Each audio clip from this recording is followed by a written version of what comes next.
बेहतर ढंग से जानता है।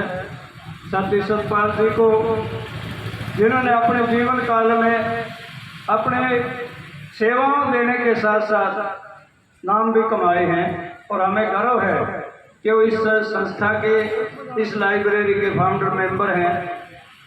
यहाँ बैठे हुए बहुत सारे मेरे मजदूर किसान भाइयों बहनों, नौजवानों, विद्यार्थियों, जितने भी लोग यहाँ बैठे हैं, उनको एक बात ये कहना चाहते हैं कि सदियों पहले हमारे बुजुर्गों ने जो कहा, ऊँट के पैर पालना में देख लें। अभी हमने अपने बच्चे को, अमित नयन को सम्मानित किया है। जब ये बच्चा ही था, स्कूल में पढ़ रहा था, तो इन्होंने राष्ट्रपति से अवार्ड दिया था बाल वैज्ञानिक का। उसी समय ये जज गया था कि अमित बहुत ऊंची मंजिल तक जाएंगे, और अभी भी भले ही डीएसपी का पद कोई छोटा नहीं है, लेकिन हम उम्मीद कर सकते हैं कि आने वाले समय में यूपीएससी के मार्फत और बड़े पदों पर काम करने का मौका अमित को मिलेगा। और मेरे जितने भी बच्चे यहाँ पढ़ते हैं विद्यार्थी, उनसे भी इस बात की अपील है कि साथियों, समय परिवर्तनशील है। यद्यपि आज का जो दौर है ये खतरनाक है, क्योंकि सरकारी विभागों में पदों को सिकोड़ा जा रहा है, कम किया जा रहा है, लेकिन इसके बावजूद भी आप अपनी पढ़ाई जारी रखिए। हमेशा धूप नहीं रहती, जहाँ अब धूप है कुछ समय बाद वहाँ परछावा भी होगा। हमेशा रात नहीं रहती, जब रात है तो सुबह भी जरूर होगा। और आप लोगों को भी अवसर मिलेंगे, लाखों लाख पद खाली हैं आज। लेकिन इन बातों पर संक्षिप्त चर्चा करते हुए आज के हमारे मुख्य वक्ता ने बहुत तैयारी के साथ बातें रखी हैं।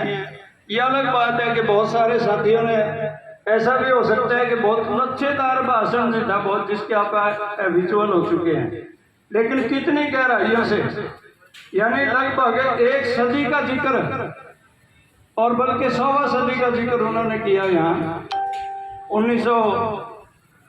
1890 से शुरू करके और 1900 का पूरा, और ये 22 साल भी बीत गए। इन वर्षों का राजनीतिक विश्लेषण मैं अब इसमें ज़्यादा समय नहीं लूँगा, क्योंकि दाब है अगले प्रोग्राम की। एक सच्चाई को स्वीकार करना पड़ेगा, हिंदुस्तान को आज़ाद कराने वाले ज़्यादा लोग वो थे जो हिंदुस्तानी नहीं थे।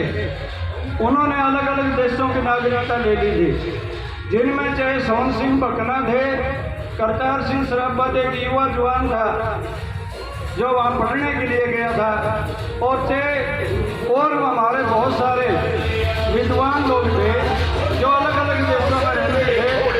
और मलिक साहब ने ये बताया कि ये आंदोलन पूरा अंतर्राष्ट्रीय आंदोलन था, ये कोई अकेला हिंदुस्तान का आंदोलन नहीं था। बाहर बैठे हुए थे हमारे लोग, जापान में थे, कनाडा में थे, अमेरिका में थे, ऑस्ट्रेलिया में थे, कहीं भी गए हुए थे। उन्होंने ये देखा कि अंग्रेज भारतीयों के साथ जासूसी करते हैं और दो बहन करते हैं, और इस दो बहन का हम विरोध करेंगे।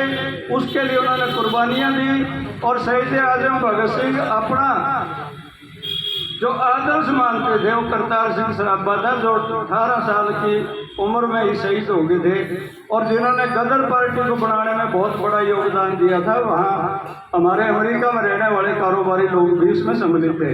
वो सारी बातें बताते हुए उनके सपने क्या थे, जिनमें शहीद आजम भगत सिंह, राजगुरु सुखदेव, चंद्रशेखर आजाद, पंडित राम प्रसाद बिस्मिल, अशफाक उल्ला खान, राजेंद्र लाहड़ी, ये जो लोगों का काकोरी कांड या फिर चोरा चोरी की घटनाओं के बारे में डॉक्टर साहब ने कहा, क्यों ऐसा किया उन्होंने, अपने आप को कुर्बान कर दिया।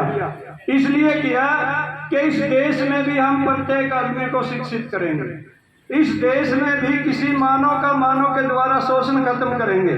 और भगत सिंह जब शब्द आता है तो इसका सीधा अर्थ ये है कि भगत सिंह चाहता है कि पूरी दुनिया शोषण मुक्त हो, एक देश दूसरे देश का शोषण ना कर सके, एक व्यक्ति दूसरे व्यक्ति का शोषण ना कर सके। एक ऐसी व्यवस्था पूरी दुनिया में चाहते थे।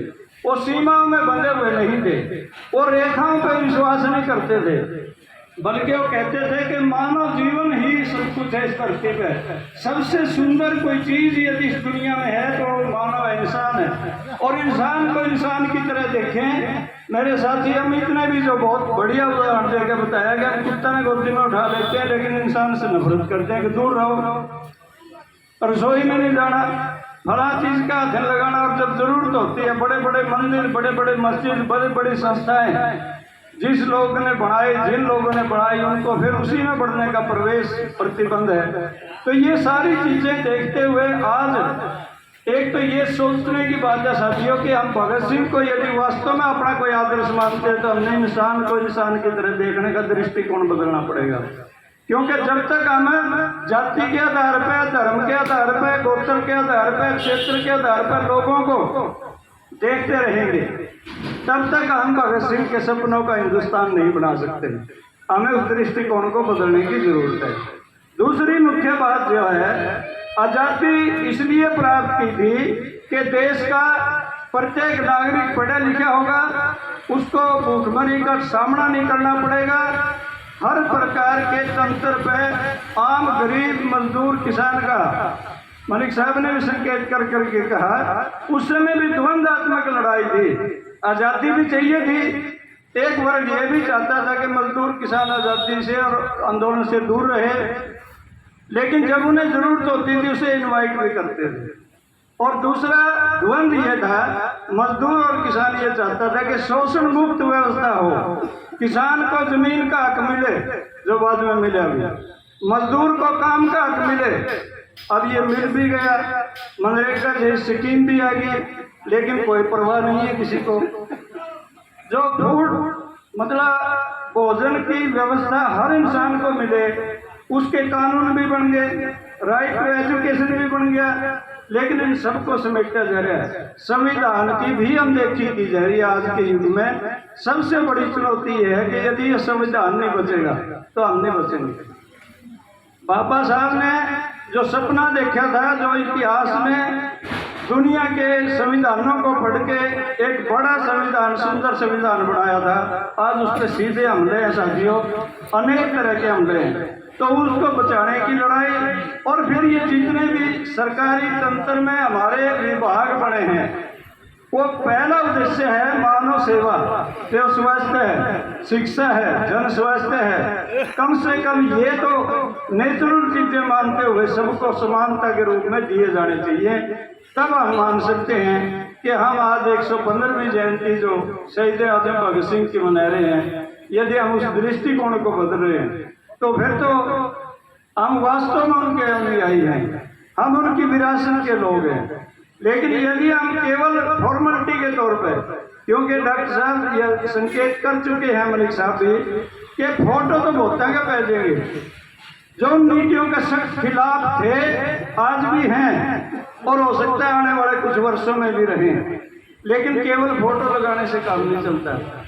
हम उनके मोटो पे, हम उनके बताए गए रास्ते पे कितना आगे बढ़ते हैं, ये ज़्यादा मैंने रखता है। साथियों, आपने समय दिया, यहाँ बातचीत को सुना, और ये शहीद आजम भगत सिंह लाइब्रेरी को समर्पित आज का जो हमारा विशेष तौर पर आयोजन है, इसमें योगदान के लिए मैं सब बहन भाइयों का, सब मजदूरों का, किसानों का बहुत आभार व्यक्त करता हूँ। इसके साथ ही कुछ चीज़ें यहाँ विशेष तौर पर जो हमारी ये लाइब्रेरी है, 19 बच्चे रोजगार पर लग चुके हैं। अमित तो चंद्रशेखर आजाद लाइब्रेरी जनोदय में पढ़ता था, बल्कि संचालन भी करता था, और 19 बच्चे अपना दम पर, किसी ने कोचिंग नहीं दी, किसी ने कोई किताब कापी कोई अन्य सामग्री नहीं दी, उन्होंने अपने दम पर केवल यहाँ सीटिंग करके जॉब को प्राप्त किया। और बहुत लोग इसमें डोनेशन दे रहे हैं, लगभग 80 मेंबर है हमारे जो 500 रुपये सालाना यहाँ लाइब्रेरी को डोनेट करते हैं। लगभग 24 मेंबर हमारे जो 1000 या 1000 से ज़्यादा राशि डोनेट करते हैं। और फिर ये जो आयोजन होते हैं, कम से कम 2 पक्के हैं, और कभी कभी हो सकता है 6-7 आयोजन भी हमारे एक साल में हो जाए। उनका खर्चा भी हमारे साथी यहाँ मौके पर के 100, 200, 500 चाहे कोई 10 रुपये दे रहे, उनका बहुत बड़ा योगदान है।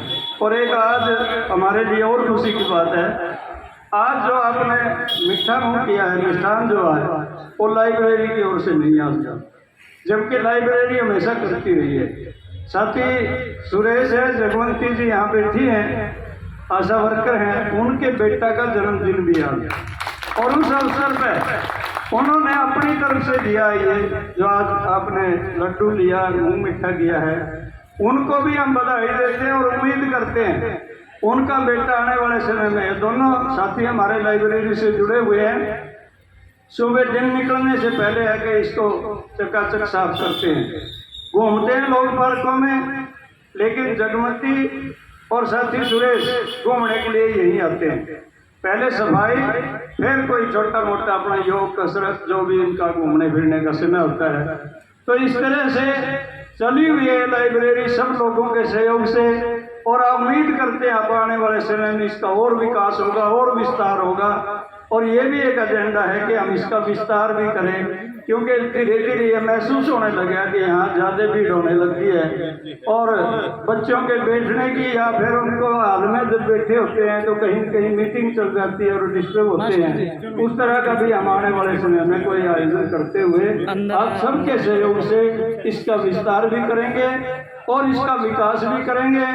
और अभावग्रस्त जितने भी हमारे बच्चे हैं वो बिल्कुल इस बात को समझते हुए कि ये उनका अपना घर है और इस घर में उनका भी इतना ही अधिकार है जितना अधिकार अन्य लोगों का है, डोनेटर का है, और वो खुले मन से यहाँ बैठ कर पढ़ सके इस ऊंचाई तक जाने में। लेकिन शहीद आजम भगत सिंह के विचारों को प्राथमिकता देते हुए एक शोषण मुक्त समाज, शोषण मुक्त दुनिया, शोषण मुक्त बाजार हम यहाँ स्थापित करते हुए आगे बढ़ेंगे और जीतेंगे। इस बात के साथ अपने समय दिया, बहुत बहुत धन्यवाद साथियों। जय हिंद।